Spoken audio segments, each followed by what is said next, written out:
ಭಗವಂತ ಒಂದೊಂದು ರೀತಿಯಲ್ಲಿ ಎಲ್ಲರಿಗೂ ಒಂದೊಂದು ಅವಕಾಶವನ್ನು ಒದಗಿಸಿಕೊಡ್ತಾನೆ. ಶ್ರೀಧರನಿಗೆ ದೇವರು 4 ಬಾರಿ ಬದುಕುವ ಅವಕಾಶವನ್ನು ಒದಗಿಸಿಕೊಟ್ಟಿದ್ದಾನೆ. ಆದರೆ ಅವ ಅದನ್ನು ಉಪಯೋಗಪಡಿಸಿಕೊಳ್ಳಲಿಲ್ಲ. ಯಾವುದೋ ಅಪಘಾತದಲ್ಲಿ, ಯಾವುದೋ ಅವಘಡದಲ್ಲಿ ಶ್ರೀಧರ ಇವತ್ತು ನಮ್ಮಿಂದ ದೂರ ಆದದ್ದಲ್ಲ. ತನ್ನ ಕೈಯಾರೆ ತನಗಾಗದೇ ಇರು, ತನ್ನ ಜೀವಕ್ಕೆ ಒಗ್ಗದೇ ಇರು ಒಂದು ದುಶ್ಚಟಕ್ಕೆ ಬಲಿಯಾಗಿ ಶ್ರೀಧರನನ್ನು ನಾವಿಷ್ಟು ಬೇಗ ಕಳ್ಕೊಳ್ಬೇಕಾಯಿತು.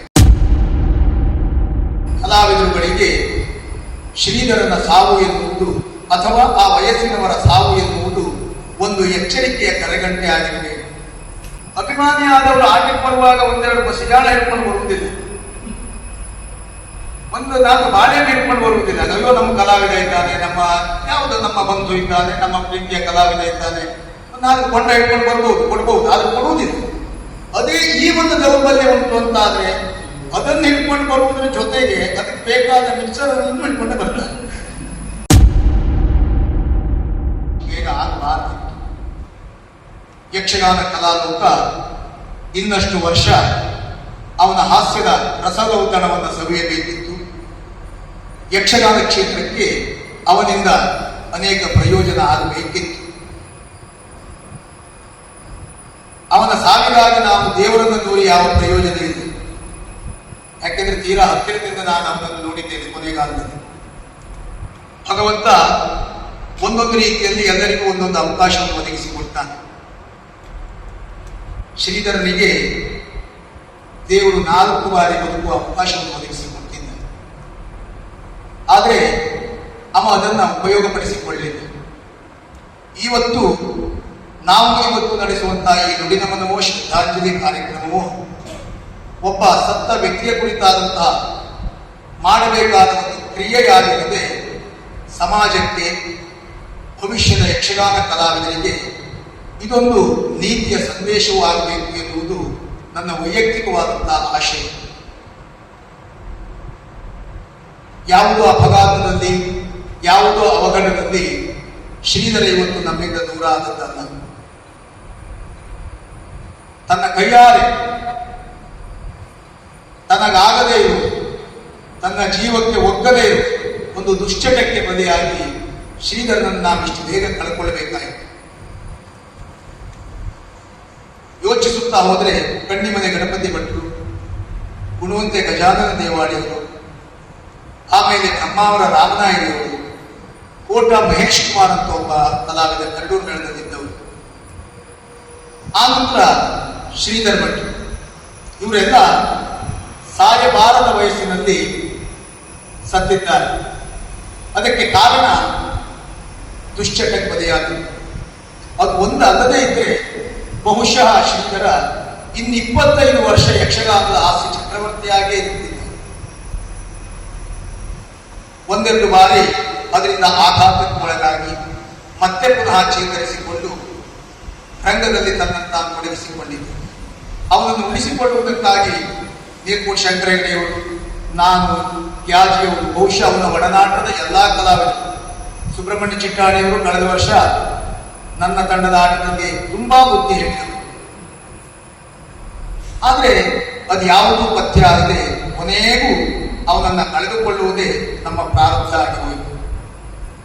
ಮುಂದಿನ ಯಕ್ಷಗಾನದ ಕಲಾವಿದರುಗಳಿಗೆ ಶ್ರೀಧರನ ಸಾವು ಎನ್ನುವುದು ಅಥವಾ ಆ ವಯಸ್ಸಿನವರ ಸಾವು ಎನ್ನುವುದು ಒಂದು ಎಚ್ಚರಿಕೆಯ ಕರೆಗಂಟೆ ಆಗಿರಬೇಕು.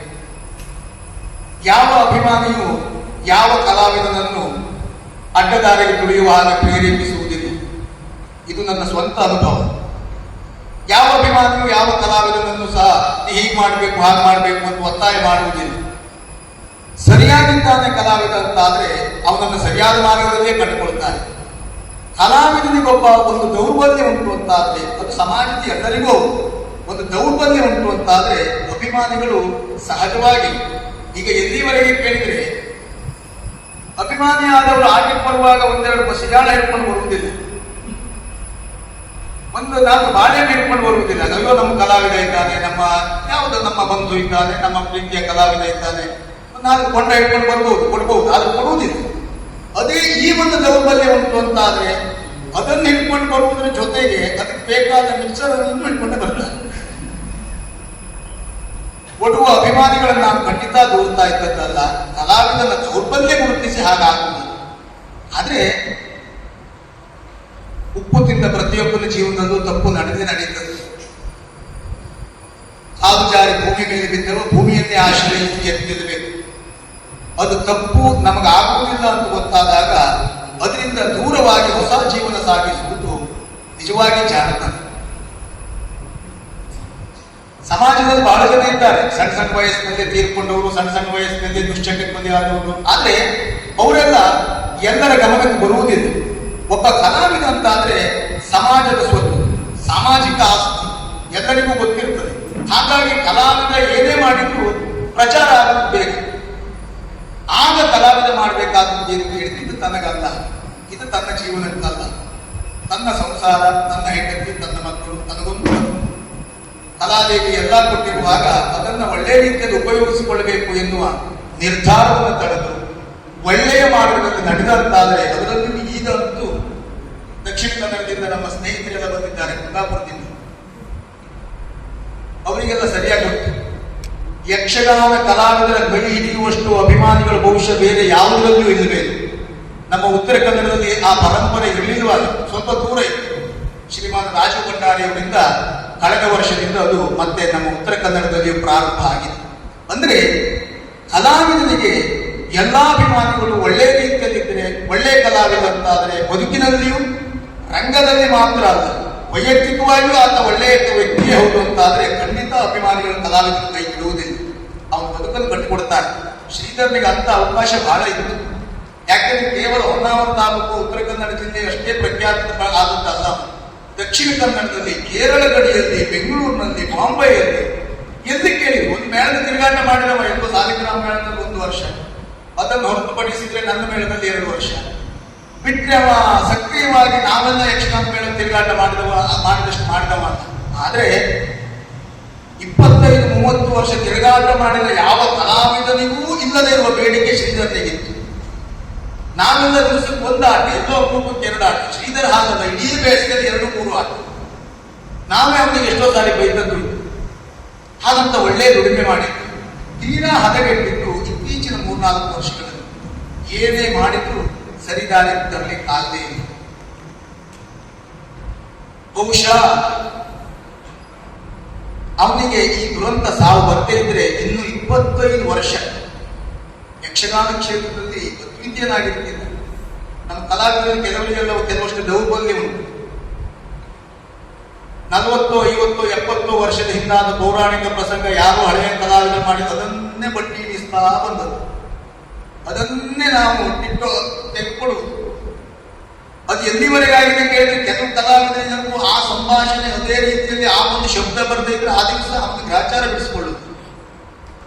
ಒಂದು ನಿಂತುಕೊಳ್ಳುವುದು ಎಡಕ್ಕೆ ಬಲಕ್ಕೆ ಆದ್ರೆ ಅದಕ್ಕೂ ಹೇಳಿ ಬಯಸಿಕೊಳ್ಳುವುದು. ಆದ್ರೆ ಶ್ರೀಧರ ಅದರೆಲ್ಲರಿಗಿಂತ ಬಿಕ್ಕಿದವು. ಶ್ರೀಧರ್ ನಿನ್ನೆ ನಮ್ಮ ಉದಾಹರಣೆ, ನನ್ನ ಸಾಲು ಅವನದ್ದು ನಿನ್ನೆ ಏನು ಹೇಳಿದ್ದಾನೆ ಅಂತ ಇವತ್ತು ಅದೇ ಪ್ರಸಂಗ ಆಗಿ ಇವತ್ತು ಅದನ್ನು ಹೇಳಿದ್ದಾನೆ ಅಂತ ನಾವು ನಿರೀಕ್ಷೆ ಮಾಡಿದ್ರೆ ಇವತ್ತು ಅವನದ್ದು ಪ್ರತ್ಯೇಕ. ಯಾವುದೇ ಒಂದು ನಿಬಂಧನೆಗೆ ಯಕ್ಷಗಾನದ ಒಂದು ನಿಘಂಟು ನಡೆಯಲು ಕಟ್ಟು ಕಟ್ಟಳೆಗೆ ಒಳಗಾಗದ ವಸ್ತುವನ್ನು ಕೊಟ್ಟವ. ಶ್ರೀಧರನ ಹಾಸ್ಯದ ಎದುರುಗಡೆಗೆ ಪಾತ್ರ ಮಾಡುವಾಗ ಅಪ್ಪೆಗಡೆಯರು ಯಾಜಿಯವರು ಹೇಳಿದಾಗ ಒಂದು ಹುಮ್ಮು ಹಾಕುವಾಗೂ ನಾವು ಜಾಗ್ರತೆ ತಪ್ಪಿದ್ರೆ ನಾವು ಮಂಗಾಗುವುದು. ಅಷ್ಟು ಜಾಣ, ಒಂದು ಶಬ್ದದ ಅಕ್ಷರಗಳನ್ನು ಹಿಂದೆ ಮುಂದೆ ಹೇಳುವುದು. ಈಗೆಲ್ಲ ಹಾಸ್ಯಗಾರರು ಸಾಧಾರಣವಾಗಿ ನಮ್ಮ ದಕ್ಷಿಣ ಕನ್ನಡದ ಬಯಲಾಟದಲ್ಲಿ ನಮ್ಮ ಕಡೆ ಇರುವ ಯುವ ಹಾಸ್ಯಗಾರರೆಲ್ಲರೂ ಅದನ್ನೇ ಮಾಡ್ತಾ ಇದ್ದಾರೆ. ಅದು ಶ್ರೀಧರನ ಕೊಡುಗೆ. ಬಹುಶಃ ಆ ಕಾಲದ ತುಜಾರವರು ಸಾಲ್ಕೋಡು ಗಣಪತಿಗೆ ನಾವೆಲ್ಲ ನೋಡಿದ ಹೇಳಿದ್ದು ಕೇಳಿದ್ದು ಆ ಒಂದು ಪರಂಪರೆ ಹೊರತುಪಡಿಸಿದ್ರೆ ಒಬ್ಬ ಹಾಸ್ಯಗಾರನನ್ನು ಅನುಕರಣೆ ಮಾಡಿದ್ರೆ ಅದು ಕಾಸರಗೋಡು ಶ್ರೀಧರನ ಮಾತ್ರ. ಇತ್ತೀಚಿನ ಹಾಸ್ಯಗಾರರು ಎಲ್ಲರೂ ಹಾಗೆ. ನಮ್ಮ ಹಾಸ್ಯಗಾರ ಸೀತಾರಾಮ್ ಕುಮಾರ್ ಅವರಿಗೆ ಹೇಳ್ತಾ ಇದ್ರು, ನಾನು ಕೆಲವೊಂದೆಲ್ಲ ಹಾಸ್ಯ ಮಾಡಬೇಕಿದ್ರೆ ಪೌರಾಣಿಕ ಪ್ರಸಂಗ ಆದ್ರೆ ಕಾಸರಗೋಡಿಗೆ ಫೋನ್ ಮಾಡ್ತೇನೆ ಅಂತ. ಅವನ ಸಂಯೋಜನೆಯಲ್ಲಿ 4 ವರ್ಷದಿಂದ ಸಮೀಪದ ಅರೆಂಗಡಿಯಲ್ಲಿ ಯಕ್ಷ ಪಂಚಮಿ, 3 ದಿವಸದ ಯಕ್ಷಗಾನವನ್ನು ಮಾಡಿಸಿದ್ರು. ಅದರಲ್ಲಿ ಒಂದು ಪ್ರದರ್ಶನ ಪೌಂಡ್ರ ಕವದೆ ಅಂತ ಆಯ್ತು. ನನಗೆ ಫೋನ್ ಮಾಡಿ ನಿಂತು ಕೊಂಡ್ರತ ಅಂತ ಹೇಳಿದೆ. ನಾನು ಕಂಗಾಲಾಗಿದ್ದೆ. ನಾನು ಆ ಪ್ರಸಂಗವೇ ನೋಡ್ಲಿಲ್ಲ, ವೇಷವೂ ಮಾಡಲಿಲ್ಲ. ಹಿಮಾಲಯ ನಾನು ಮಾಡುವುದಿಲ್ಲ ಅಂತ ನನ್ಗೆ ಗೊತ್ತೇ ಇಲ್ಲ. ಎಂಥದಿಲ್ಲ ನಾನು ಹೇಳ್ಕೊಡ್ತೀನಿ, ನೀನು ಎಂತ ಹೇಳಿದ್ರು ಸಾಧ್ಯ ಇಲ್ಲ. ನಾನು ತಪ್ಪಿಸ್ಕೊಂಡೆ. ಮೊನ್ನೆ ಸಿದ್ದಾಪುರ ಅಶೋಕ್ ಭಟ್ರಿಂದ ಫೋನ್ ಮಾಡಿಸಿದೆ. ಹೇಳೋದು ಯಾರಿಲ್ವ, ನಾನು ನೀನು ಶ್ರೀಧರ 3 ಜನ ಸೇರಿ ಮಾಡುದು, ನಾವು ಹೇಳ್ಕೊಡ್ತೇವೆ, ನೀವು ಹೂ ಹಾಕು, ನೀನು ಅದು ಸಕ್ಸಸ್. ಮತ್ತೆ ನೀವು ಮಾಡುದು ಸಕ್ಸಸ್.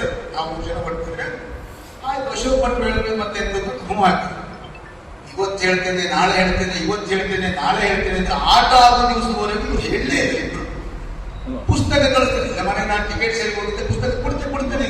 ಮನೆಯೂ ಎಲ್ಲಿಯೂ ಇದು ಸತ್ಯ. ಏರ್ಪೋರ್ಟ್ ಶಂಕರಿಗೆ ಗೊತ್ತು.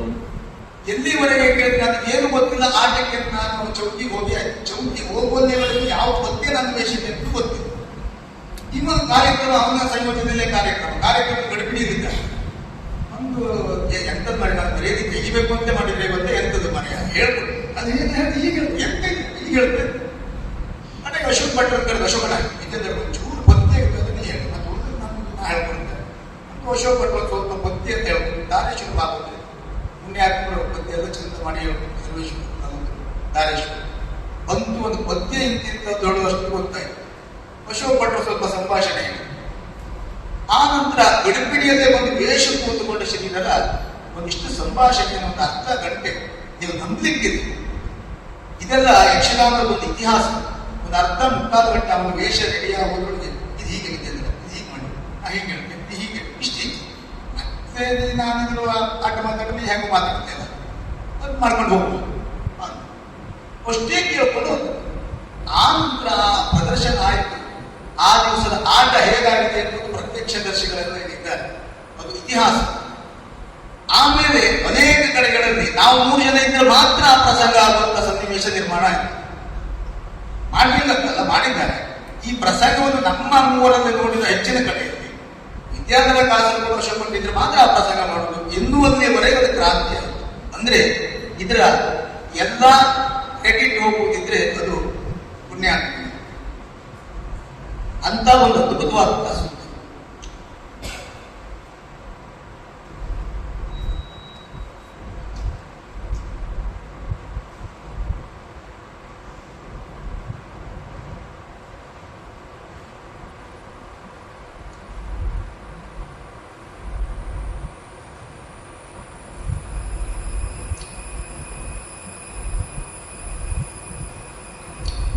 ಆಮೇಲೆ ನನ್ನ ಹೆಚ್ಚಿನ ಪೌರಾಣಿಕ ಪ್ರಸಂಗದ ವೇಷಗಳು ರಂಜಿಸುವಲ್ಲಿ ಶ್ರೀಧರನ ಕೊಡುಗೆ ತುಂಬಾ ಇದೆ. ಕೀಚಕವಲ್ಲಿ ಆಗಿರ್ಬೋದು ಅಥವಾ ಚಂದ್ರಹಾಸ ಚರಿತ್ರೆ ಆಗಿರ್ಬೋದು, ಅನೇಕ ಮೇಳದ ಒಡನಾಟ 2 ವರ್ಷ ಆದರೂ ತುಂಬಾ ಜೊತೆಯಾಗಿ ವೇಷ ಮಾಡಿದವನ್ನ ಅವನು ಅದನ್ನ ಕೊನೆಯ ಸಂದರ್ಭದ ವಿಡಿಯೋದಲ್ಲಿ ಸಂದರ್ಶನದಲ್ಲಿ ಹೇಳ್ಕೊಂಡ. ಬಹುಶಃ ನನ್ನ ಯಕ್ಷಗಾನ ಜೀವನದ ಒಂದು ಧನ್ಯತೆಯ ಕ್ಷಣ ಅಂತ ನಾನು ಭಾವಿಸ್ತೇನೆ. ನನಗಿನ್ನ ಪದ್ಮಶ್ರೀ ಅಂತ ದೊಡ್ಡ ಪ್ರಶಸ್ತಿಯೇ ಬಂದರೂ ಬಹುಶಃ ಶ್ರೀಧರ ಕೊನೆಯ ಸಂದರ್ಶನದಲ್ಲಿ ಆಡಿದ ಈ ಮಾತಿನಷ್ಟು ಸಂತೋಷ ಪದ್ಮಶ್ರೀಯು ಕೊಡ್ಲಿಕ್ಕಿದೆ. ಯಾಕೆಂದ್ರೆ ತನ್ನ ಮಾತಿಗೆ ಸರಿಯಾಗಿ ಸಡ್ಡೊಡೆದು ಮಾತಾಡುವುದಿದ್ರೆ ವಿದ್ಯಾಧರ ಎನ್ನುವ ಆ ಒಂದು ಮಾತು ನನ್ನ ಜೀವನಕ್ಕೆ, ನಾನು ಯಕ್ಷಗಾನ ಸೇರಿದ್ದಕ್ಕೆ ಧನ್ಯತೆ ಕೊಟ್ಟಿದೆ. ಅದು ಶ್ರೀಧರ ಒಟ್ಟಾರೆಯಾಗಿ ನನ್ನನ್ನು ಮೆಚ್ಚಿಸುವುದಕ್ಕಾಗಿ ಆಡಿದ ಮಾತಲ್ಲ, ಅಥವಾ ಯಾವುದೋ ಕಾರಣಕ್ಕಾಗಿ ಶ್ರೀಧರ ಆಡಿದ ಮಾತಲ್ಲ. ಅದು ಅವನ ಅಂತರಂಗದ ಮಾತು. ಅವ ಆಡುವಾಗಲೇ ಅಷ್ಟು ಭಾವಾವೇಶಕ್ಕೆ ಒಳಗಾದ ಆಡಿದ್ದಾನೆ. ಇವೆಲ್ಲ ಆ ಸಂದರ್ಶನದ ವಿಡಿಯೋ ನೋಡಿದ್ರೆ ಗೊತ್ತಾಗ್ತದೆ. ಯಾಕಂದ್ರೆ ಮನಸ್ಸಿನ ಮಾತು. ಮತ್ತೆ ತನ್ನ ಬಗ್ಗೆ ಅತಂತ್ರ ಸ್ಥಿತಿಯಲ್ಲಿದ್ದಾಗ, ಸಾವು ಬದುಕು ಎನ್ನುವ ಬಂಧನದಲ್ಲಿದ್ದಾಗ ಶ್ರೀಧರ ಸುಳ್ಳು ಹೇಳಲಿಕ್ಕಿಲ್ಲ. ನನ್ನಿಂದ ಅಷ್ಟು ದೊಡ್ಡ ಪ್ರಯೋಜನ ನಮಗೆ ಏನೂ ಆಗಿಲ್ಲ, ನಾನು ನಾಟಕ ನಾನು ಹೇಳ್ತಿದ್ದೆ. ಹಾಗಾಗಿ ಆಂತರಿಕವಾಗಿ ಶ್ರೀಧರ ಆಡಿದಂತಹ ಮಾತು ನನ್ನ ಜೀವನಕ್ಕೊಂದು ಧನ್ಯತೆಯ ಕ್ಷಣ. ಇದೆಲ್ಲ ಮತ್ತೆ ಮತ್ತೆ ಅವನ ಒಡನಾಟದ ಮಾತುಗಳನ್ನು ಆಡಿದ್ರೆ ಮಾತಾಡ್ಲಿಕ್ಕೆ ಆಗುವುದಿಲ್ಲ. ಯಾಕಂದ್ರೆ ನಾವು ಅಷ್ಟು ಚೆನ್ನಾಗಿದ್ದೆವು. ಕಳೆದ ವರ್ಷ ಬೆಂಗಳೂರಿಗೆ ಹೋಗುವಾಗ ನಮ್ಮ ಮನೆಗೆ ಬಂದಿದ್ದೆ. ಶ್ರೀಧರ ದೀಪ ಅಂತ ಹೇಳಿದ್ರು, ಇಲ್ಲ ಸರಿ ಬರೀತೇನೆ ಅಂತ ಹೇಳಿದ್ರು. ಆದರೆ ಸರಿ ಬರಲಿಲ್ಲ. ನನ್ನ ಅಮ್ಮನ ಹತ್ರ ತುಂಬಾ ಚೆನ್ನಾಗಿ ಮಾತಾಡಿ ನಾನು ಅದರಿಂದ ದೂರ ಆಗಿದೆ. ನಮಗೆ ನಾನು ಸರಿ ಇದ್ದೇನೆ ಎಲ್ಲ ಹೇಳಿ ನಮ್ಗೆ ಗೊತ್ತಾಗ್ತದೆ. ನಮ್ಮನ ಹತ್ರ ಸುಳ್ಳು ಹೇಳ್ತಾ ಇದ್ದೆ. ಕೊನೆ ನನ್ನ ಅಮ್ಮನಿಗೆ ಒಂದು ಬ್ಯಾಟ್ರಿ ಕೊಟ್ಟರು. ಅಮ್ಮ ಈಗ ನನ್ನ ನೆನಪಿಗೆ ಬ್ಯಾಟ್ರಿ ಇದ್ದು ಅಂದ್ರೆ ಅಮ್ಮ ಕಾಲ ಮುಂದೆ ಕೂತ್ಕೊಂಡು ಮಾತಾಡಿ ಅಷ್ಟು ಒಳ್ಳೆಯವರು, ಅಷ್ಟು ಸಜ್ಜರು. ಪುನಃ ಅಹಂಕಾರ ಇಲ್ಲ, ನನ್ಗೆ ಇಷ್ಟೇ ಕೊಡಬೇಕು, ಇಷ್ಟು ಕೊಟ್ಟರೆ ಮಾತ್ರ ಬರ್ತೇನೆ, ಆ ಬೇಡಿಕೆ ಇಲ್ಲ, ಯಾವ ರಗಳೆಯಿಂದ ಇದ್ದಾರೆ. ಅದಕ್ಕಿಂತಲೂ ಶ್ರೀಧರನ ಒಂದು ವಿಶೇಷ ಗುಣ ಅಂದ್ರೆ ಒಂದು ಹಾಸ್ಯ ಪಾತ್ರ ಮಾಡುವ ಕಲಾವಿದ. ಒಂದು ಬಬ್ರುವಾಹನ ಕಾಲದ ಅರ್ಜುನ ಅರ್ಥವನ್ನು ಅಷ್ಟೇ ಚೆನ್ನಾಗಿ ಹೇಳ್ಕೊಡ್ತಾನೆ ಅಂತಾದ್ರೆ ಅವನ ಯೋಗ್ಯತೆ ಎಷ್ಟು ದೊಡ್ಡದಾಗಿತ್ತು. ನಂದೇ ಬಬ್ರುವಾಹನದ ಅರ್ಜುನ ನನಗೆ ಹಿಡ್ತಾ ಇರಲಿಲ್ಲ, ನನಗೆ ಗೊತ್ತಿರಲಿಲ್ಲ. ನಾನು ಶ್ರೀಧರನಲ್ಲಿ ಕೇಳ್ಕೊಂಡೆ, ಪದ್ಯದಿಂದ ಪದ್ಯಕ್ಕೆ ಪುಸ್ತಕ ಇಟ್ಕೊಂಡು ಅವನಿಗೆ ಪದ್ಯ ನೆನಪಾಗಿತ್ತು, ನನಗೂ ಗೊತ್ತಿರಲಿಲ್ಲ. ಪದ್ಯದಿಂದ ಪದ್ಯಕ್ಕೆ ಎಷ್ಟು ಚೆನ್ನಾಗಿ ಅರ್ಥ ಹೇಳ್ಕೊಂಡ ಅಂದ್ರೆ ಆ ದಿವಸದ ಅರ್ಜುನ ಬಹಳ ಚಂದ ಆಯ್ತು, ಮಾತು ಬಹಳ ಚಂದ ಆಯ್ತು ಅಂತ ಆಟ ನೋಡೋರು ಹೇಳಿ ನಾನು ಬಂದು ಅದನ್ನು ಹೇಳಿದ್ದೇನೆ. ನನಗೊಂದು ಹೇಳಬೇಕು, ಇಲ್ಲ ನಮ್ಮ ಹಾಸಿಗೆ ಶ್ರೀಧರ್ ಹೇಳಿ ಅಂದ್ರೆ ಅಷ್ಟು ಯೋಗ್ಯತೆಯಿಂದ ಒಂದು ಚಂದ್ರಾವಳಿಯ ಅಚ್ಚಿ ಮಾಡಿ ಎಷ್ಟು ಹಾಸ್ಯದಿಂದ ನಟಿಸ್ತಾ ಇದ್ನೋ ಅದೇ ಹಾಸ್ಯ ಕಲಾವಿದ ಶರಸೇತು ಬಂಧನ ಬ್ರಾಹ್ಮಣ ಮಾಡಿ ಅಷ್ಟು ಪ್ರೌಢ ಒಳ್ಳೆಯ ಮಾತನಾಡಿ ಜನರನ್ನು ರಚಿಸ್ತಾ ಇದ್ದ. ನಿಮ್ಮದು ಎಷ್ಟು ಜನ ನೋಡಿದ್ದೀರೋ ಗೊತ್ತಿಲ್ಲ. ಶರಸೇತು ಬಂಧನ ಬ್ರಾಹ್ಮಣ ಬಹುಶಃ ಯಕ್ಷಗಾನ ಪ್ರಪಂಚದ ಯಾವ ಹಾಸ್ಯಗಾರನು ಅಷ್ಟು ಪ್ರೌಢ ಭಾಷೆಯನ್ನು ಬಳಸುತ್ತಿರಲಿ ಇಲ್ಲವೇ ಇಲ್ಲ. ಅಷ್ಟು ಚಂದ.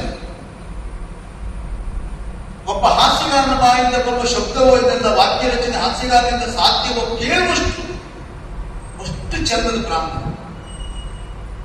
ಅಂದ್ರೆ ಎರಡೂ ವಿಭಾಗದಲ್ಲಿ ಬುದ್ಧಿವಂತಿಕೆಯಿಂದ ಒಂದು ಅಪೂರ್ವವಾದ ಸಂತಾಗಿ ಏನ್ ಮಾಡೋಣ, ಉಳಿಸಿಕೊಳ್ಳುವ ಭಾಗ್ಯ ನಮಗಿಲ್ಲ, ಕಳೆದುಕೊಂಡಿದ್ದೇವೆ.